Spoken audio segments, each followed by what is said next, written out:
Anaheim at ACSM's Health and Fitness Summit. And I'm here this afternoon talking to Mike Bracko. Yes. So thank you, Mike, for joining us. Oh, no, thank you, Very nice Jack. of you to take the time to come up here and talk a little bit. Oh, it's my pleasure. I'm flattered to be able to speak to you. Well, first of all, we're sort of all in this business. Where did we come from? Yeah. And I just sort of wondered if you would go back into some of your earlier years. Sure. And, where you went to school, your training, your interests, degrees, education, that type of thing. Oh, yeah, it'd be my pleasure. I was lucky enough to receive a scholarship to play hockey at the University of Illinois at Chicago. Oh, yeah. So I was playing junior hockey in Canada, and then I got a scholarship. And, you know, the truth of the matter is that it was because of hockey that I was able to go on and get a college education. Mm-hmm. Having said that, my first focus was really on being a professional hockey player. So all 4 years of college, I was like, okay, 1 year left, and then I'm closer to becoming a professional hockey player. So I finished my 4 years of eligibility, and I was studying physical education. This is back in the 70s, so it was back before they changed it to kinesiology. Mm-hmm. So my undergraduate degree is in physical education, teaching K through 12. And so after my 4th year of eligibility playing college hockey, I went and tried out for a professional hockey team. And to make a long story short, it was basically a very short cup of coffee. Because I was there for about a week, and they said, I don't think so. So I went back to Chicago. So I tried out for the Calgary Flames. I went back to Chicago, and I was like, well, what am I going to do now? And I was very, very fortunate to have been mentored by a very, very nice professor. His name is Tom Sattler, Dr. Tom Sattler, at the University of Illinois at Chicago. Mm-hmm. And I still remember his words to this day, because he said to me before I went to the training camp, he said, well, I hope you don't come back. I hope it works out for you. But if you don't, come and see me. Mm-hmm. So I went back to school. I hadn't actually finished my degree, my undergrad, so I had to go back and finish my undergrad. And he saw me kind of moping around the physical education building because my dream of becoming a professional hockey player was over. Yeah. Had gone. Yeah. So I was feeling sorry for myself. And he grabbed me by the collar one day and he says, get up to my office. We need to talk. He says, I went through the same thing with baseball. Mm-hmm. It's not the end of your world. It's not the end of your life. It's the beginning of it. Mm-hmm. It's the beginning of it. Very nice, yeah. It was spectacular. Mm-hmm. I owe so much to him for helping me get through that. He said, finish your undergrad. When you finish your undergrad, we'll get you started on your master's degree.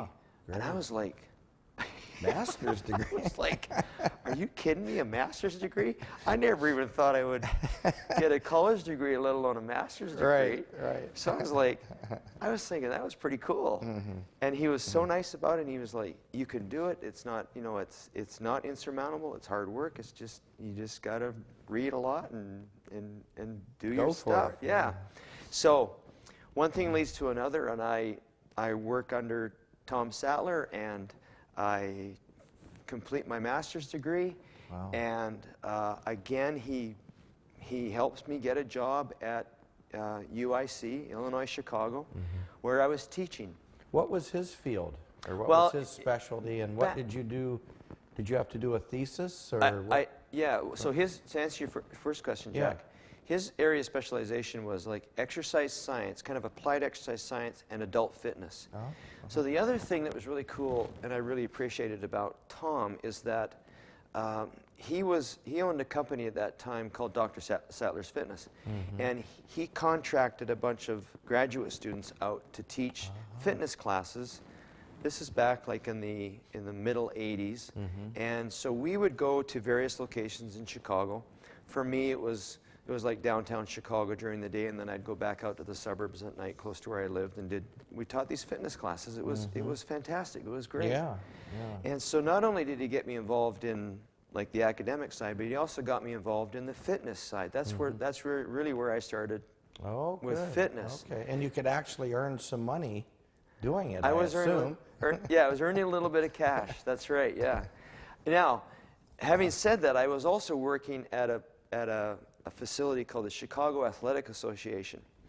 So my point is this, that my first job in the fitness industry was like way down here. Yeah. It was washing the members' dirty jock straps, Oh, wow. sweaty T-shirts, Yeah. and their towels. That's where it first started. And then I theoretically kind of moved up to teaching fitness classes with Dr. Tom Sattler. So, Jack, you asked me one question. How did I get I asked you too many questions. master's Let me think. degree and... Your thesis. So yes. So as I progressed through my my classwork, then it came to my thesis, and I was thinking, well, what do I really want to do? And Tom was helping me. He says, well, why don't you try to do something with the fitness classes you're doing, but to see if there's an effect on like calisthenic. And it's ironic because we were doing like body weight training, almost like a TRX type of a training, but without the suspension.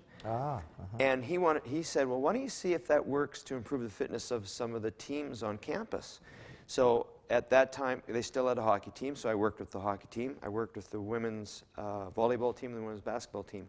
So we did a 10-week study, 3 days a week, and we did all calisthenic type of exercises. We incorporated some plyometrics, we incorporated some endurance types of push-ups and plyometric push-ups, all different types of, and they improved their fitness. So I thought that was pretty cool. Yeah. And he was very, very supportive in the research that I was doing, and I was kind of like, wow, this is great. I'm finishing my master's degree, and I did it. I finished it. And then after my master's degree, he talked to the dean and said, let's keep Mike on, and he can help me with my program. And I started working with some of the other graduate students, teaching class. I was helping them teach fitness classes and learning how to teach a fitness class and doing a little bit of lecturing. So I taught for 2 years at the University of Illinois, Chicago. So altogether, I was 10 years in Chicago. Oh, wow. And that's really where I got my start in the fitness industry. From washing dirty jock straps to working and teaching these fitness classes throughout Chicago. And then, again, Tom Sattler comes into my office one day and he says, you know what? You can't stay here. You've got to move on. You can't just stay here and do this. You know, this is, you got to move on. I said, yeah, I know what you mean. So then I started to investigate graduate schools to work on my doctorate degree. Now, it was in about 1983 that I started to understand a little bit more about, you know, the professional organizations and exercise physiology, and it was, I believe, if I remember correctly, I became a member of the ACSM in 1983 when I was in Chicago, and when I first started kind of in the fitness industry, and everyone, all of my professors said to me, you know, the ACSM is really the organization you want to belong to, you know, for professional development and for meetings and things like that. So from Chicago, I moved to Provo, Utah, where I did my doctorate at Brigham Young University. I did my doctorate degree in exercise science at Brigham Young. And that was a really great opportunity for me because I was really enjoying graduate school, but I still had an interest in hockey and ice hockey. And I really appreciated the people at Brigham Young University because they allowed me to do my own research. So there really wasn't anybody in North America that was doing a lot of specific research on hockey, on ice hockey. And I kind of wanted to do some research on hockey and maybe skating and something like that. So Brigham Young University said, well, yeah, we can kind of work around that. And so they allowed me to do my dissertation on skating. So I analyzed the skating characteristics of NHL players, which was really good because I still use that in the work that I do with hockey players today. But as it kind of weaves back into the American College of Sports Medicine, my first annual meeting was in Salt Lake City and I think it was in 1990 or 1991. Okay. And I remember driving back and forth. So from Provo to Salt Lake City is about a 45-minute drive. And everyone was talking about it's the annual meeting, the annual meeting, the annual meeting. So I said, well, I better go, you know. And I remember opening up the program, and back then the program was, you know, instead of this. Yeah, instead of this, it was really small. And the first presentation that I ever went to was given by Ralph Paffenbarger. Oh, gee. That's a good start. Oh, it was just, I was just sitting there like, Wow. wow, Yeah. this is so cool. Yeah. And I have to admit, I didn't know a lot of the names, but I was just looking through the program and like, look at this, look at this, look at this, look at all this stuff they're doing. So that was my first annual meeting. And then I graduated and I moved from Utah back to where I was originally from, back to Calgary, Alberta, Canada. Is that where you were at before you went to Chicago as an undergrad? Well, no. I was playing hockey in Calgary, and then I played hockey in a small town called Penticton, and then I moved from Penticton to Chicago to Illinois, Chicago, and that's where I did my undergrad. Okay, and that's when they gave you the scholarship. That's right. Okay. Yes. Okay. So you leave Provo, you go back to Calgary? I go back to Calgary, and I start working on my own. I start kind of like two companies. I started a company that works with hockey players, and I started a company that works in the fitness industry. Oh, okay. And it's kind of evolved from there. But again, coming back to the American College of Sports Medicine, my second meeting was in Dallas, and that was 1992. So that's just after I graduated. So I graduated in April of 92, and then the meeting is end of May, beginning of June of 1992. And I remember that meeting because I was out of school. I was looking for new things to do, research, trying to meet people.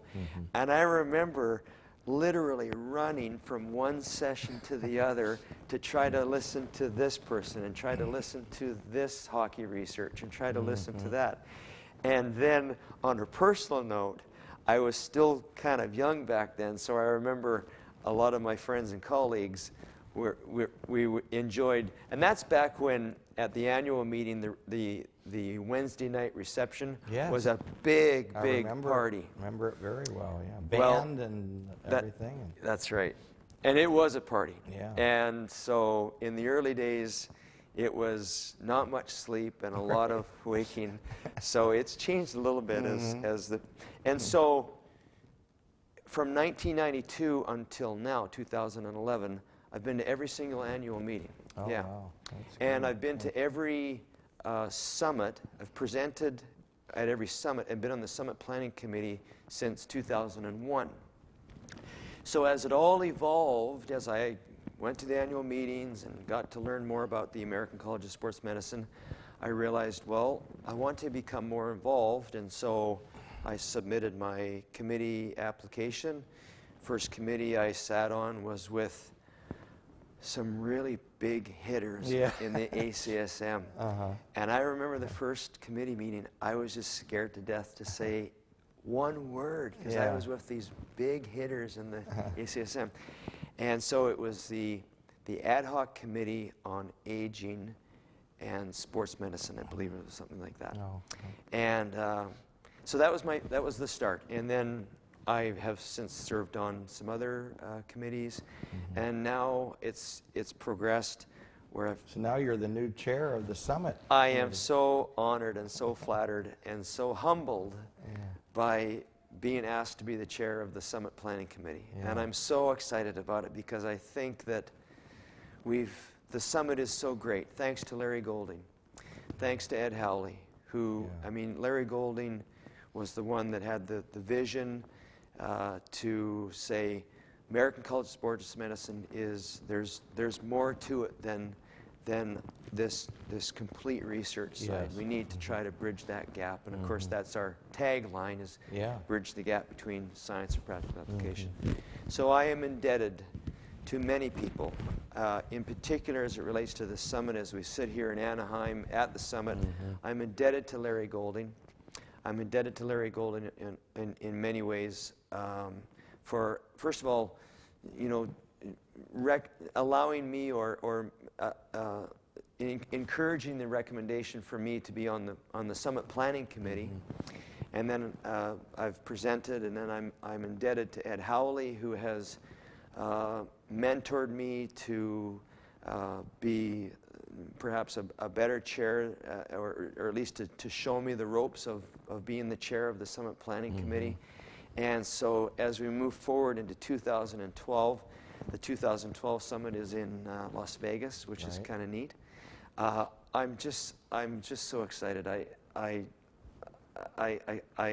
It's hard to even describe how excited I am because we have so many great ideas. We can go from what Larry Golding has nurtured and what Ed Howley has taken and added on to, and we can add on to those things. And we've got some great people on the committee, and we've got some great ideas, and I'm really excited about it. Now, did you also work on the journal with Larry or Ed along the way? Or I did, yes. I worked as an associate editor when Larry, and now as a let's see. It started off as a associate editor. Now I believe my title is assistant editor.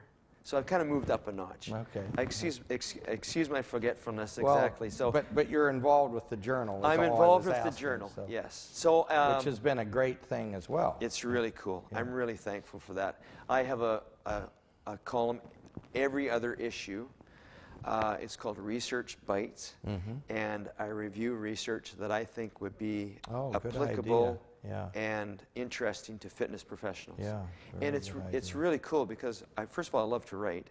Second of all, this may sound weird, but I love to read research. Right. And third, most importantly, I like to find research that the exercise professionals may think, hey, this is cool. I can use this. That's a great idea. Yeah. I'm sure that column's very much appreciated because it's nice someone has to understand it and then pass it on somehow. Yeah. Because people don't have the time to read all that themselves and figure it out. Yeah. And so I think it's a great idea. Well, good. Thank you. Yeah. So tell me a little bit about what you're doing in Calgary then. Your day-to-day job. My day-to-day job is diverse, and it's basically in 3 areas. So I work a lot in hockey. I mean, I played hockey, so I still have a love and an interest and a strong desire to help hockey players and hockey teams and hockey in general. And so in Calgary, I'm doing skating, coaching, and but I have to, with humility, I have to qualify that. It's really more than skating, coaching. It's analyzing players biomechanically. It's breaking down their stride. It's saying, it's looking at their stride and saying, I think I can make you maybe 0.15 seconds faster if you do this. So I work with a wide variety of hockey players, and I'm on the ice quite a bit. In the summer, I'm on the ice a lot because the kids are out of school, so everybody wants their kids to be involved in skating camps. And I'm kind of like it's almost like personal training on the ice or small group training on the ice. Because I work individually or work with small groups. I also do off-ice training and design strength and conditioning programs for hockey players. I would say, however, I am probably most proud of my affiliation with the American Hearing Impaired Hockey Association. Oh. Yes. Now this is kind of serendipity because this takes me back to Chicago where my career started. So the American Hearing Impaired Hockey Association is based out of Chicago, and we have a hockey school for deaf hockey players every June in Chicago. As an offshoot to that, we also have the USA Men's Deaf Olympic hockey team. So every 4 years there are the Winter Deaf Olympics and the Summer Deaf Olympics. Of course, we compete in the Winter Deaf Olympics. And it's been my pleasure and honor, and I could go on and on, that I'm the strength and conditioning coach for the USA men's deaf Olympic hockey team. Do they come to Calgary to train then? No, I go to Chicago them. or or Lake Placid or Colorado Springs when we are getting ready for. So they're in a camp there then, or yes, whatever? Yeah, that's okay. correct, Jack. Yeah. Yes, Okay. yeah. So I'm heavily involved in hockey, Yeah. and I do research in hockey. For 12 years, I did research on female hockey players, and now we are focusing on the benefits. Are there benefits to playing recreational hockey for older adults? So in other words, if you play once a week, twice a week, 3 times a week, is there some benefits to your fitness? So we're planning. We've applied for a research grant to do that. So that's the hockey end. Yeah. The fitness end is, I kind of mentioned writing in the ACSM's Health and Fitness Journal. I give presentations not only at meetings like the summit, but also some other fitness meetings, both in Canada and the United States. I do a lot of media work through the ACSM's media referral network. Yes. With and writers and freelancers and well, some radio, some TV call me probably on a weekly basis to ask me questions about fitness. And then I work also in occupational physiology. So I work with in back injury prevention, giving presentations, and like also doing ergonomic analyses of workstations. Lifting and all that. Safe lifting. Yeah, But that's very important. well, it's interesting, Jack, because it's a very difficult thing to get across to workers to lift properly. But on the other hand, sometimes it's hard for them to lift properly because they're in very small spaces, or they're in a truck, or they're so there's a lot of different aspects to it, and it's very challenging, and it's very rewarding when you can look at a workstation, either something simple as an office workstation, or something as more complex as an entire plant floor, and how the ergonomics flow of something being received at the shipping and receiving, and where it goes after that. So I do some ergonomic analysis as well. So that's kind of the occupational physiology. So there's the hockey, the sports physiology, there's the exercise physiology, the fitness, and there's the occupational physiology, which is trying to prevent the injuries in the workplace. So you get along without much sleep. Actually, that's interesting because our keynoter, Wayne Westcott, was talking about the importance of sleep in terms of resistance training. And he asked a question at his keynote, and he said, how many people get 8 to 9 hours of sleep? And I function almost perfectly on 7.5, so I'm close to 8. So, but I do pretty well. I'm trying to find a balance in my life, Jack. But that's a good It sounds busy to me. Yeah, well, it is busy. It's just running your own businesses, and it does take some time. That's for sure. Yeah. So going back to the summit, everyone I've talked to seems to think the summit is just doing well and keeping up with new stuff. And I just wondered, do you have anything up your sleeve for the next couple years? What do you think? New stuff. We do have some things up our sleeve. Good. I would say, perhaps in order of importance, we constantly need to find new presenters, new and kind of quote-unquote hot presenters in the fitness industry. So that we have to be careful not to have the same speakers speaking on the same topics over and over and over again. Having said that, we really do want some of our key members, not only of our committee, but key members of the ACSM, to give presentations. Because obviously these people are leaders in their field, and they have a great ability to transfer that science into a practical application. So one of the most important things that we have to do is to make sure if the same person is presenting, first of all, they present on a different topic. So we've got to make sure that people are presenting on different topics that will resonate with the fitness professionals. Right. Yeah. So then I touched on it before, we also have to find the new new speakers, the new people who are coming up either in academia who have the ability to bridge that gap, excuse me, but also hot topics. So I mean, in the fitness industry, there, you know, it rotates fast. There's always new things. There's BOSU training, there's TRX, there's high intensity interval training, which I just gave a presentation on. There's all these different, there's kettlebells. Kettlebells date back to ancient Greece, for heaven's sakes. I remember that as a historian. Yeah. They were fairly popular for a while, and now they're back. Now they're back. Like medicine balls used to be. Medicine balls, yes. So we constantly have to be finding out these new hot topics and finding out the research and then telling these people, well, this is what the research says, so here's the practical application of that. So those are the two things. I think you kind of smiled when you say, what do I have up my sleeve? Well, it's not necessarily me. I mean, it's myself. Well, you have a committee. We have a committee, that's right. But I'm wondering, we are wondering, and we are excited about the possibility of perhaps expanding on the summit to a certain extent. So right now we're doing a great job of giving presentations where someone stands in front of an audience and they talk about some of the research, they make a practical application, and they say this is how you can use it.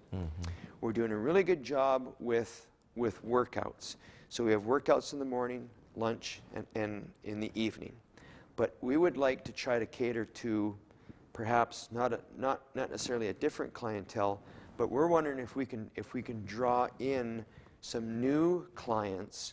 And I would say that's a really important way that for the committee to understand it, is that these are our clients. We call it the Summit Planning Committee, but I'm kind of calling it like a business committee, because we're in the business of planning a fitness meeting. Yeah, good point. Yeah. And we need to meet and exceed the expectations of our clients. So our clients are varied. Our clients are personal trainers, the military, worksite health promotion, club owners, club managers. So we need to try to perhaps draw. So what we're thinking of doing is not only having the workouts in the morning, noon, and after, you know, in the evening for the attendees, but to have, I don't want to say necessarily a new track, but to have, for lack of a better way to describe it, a track where it is all workouts. Oh. So we could have someone still with a PowerPoint, but it's going to be a workout, but we're going to talk about BOSU training, and does BOSU training really improve core stability? Yeah. So you could do the workout and explain it as you go. That's correct. Yeah. Yes, that's correct. And because there's a lot of people in the fitness industry that perhaps maybe aren't interested in hearing about the research. They want to come and learn new techniques of how to train their clients. So I would say, when you ask what I have up my sleeve, or the committee has up our sleeve, I think that's what we have up our sleeve, is maybe try to cater to a larger clientele so that we can continually improve the summit. That's really the main objective, improve the summit, make it good and better and bigger, and perhaps. The participatory things, the workouts that I've seen are very energetic, very popular. Yeah. Rooms filled. Jammed. So that you're probably on to something there. I think we are, you know. And this year, we're really happy and really proud that Schwinn has teamed up with us. So we have Schwinn Indoor Cycling, and they gave like a pre-conference workshop on Wednesday, and they're providing workouts throughout the day. And so we're very happy and proud to have Schwinn on board. And again, maybe some things up our sleeve is to get more of the quote-unquote fitness companies to come to the ACSM and realize a win-win situation. It would be a great win-win, because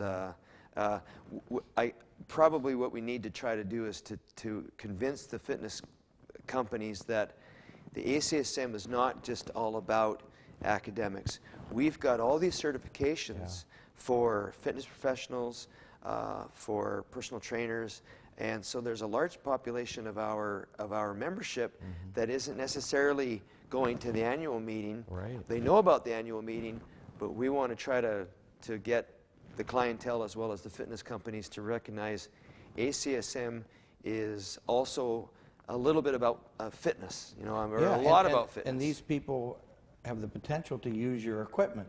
Exactly. Yes. And buy your equipment. And buy their equipment. So if you bring your equipment in, It sort of makes use sense. the equipment, then it's advertising. Yeah. And so that's, you know, I mean, that kind of goes back to the business aspect of our committee, of our committee. Yeah, absolutely. Yeah. Well, as I told you, time flies here. It goes fast, yeah. I'm trying to think. Now, have you presented at the annual meeting too, when you were doing a lot of your hockey research? Yes. I would imagine. Yeah. So. Let's see. Well, I've been to every annual meeting. I haven't presented at every annual meeting. I've probably presented our research in some form or fashion, either in a thematic poster session or well, usually like the thematic poster sessions because I present in the Winter Sports Science Interest Group. I've been fortunate enough to be on some symposiums. So probably for the last maybe 10 years, I've presented some form or fashion of research or given like a review of literature on hockey.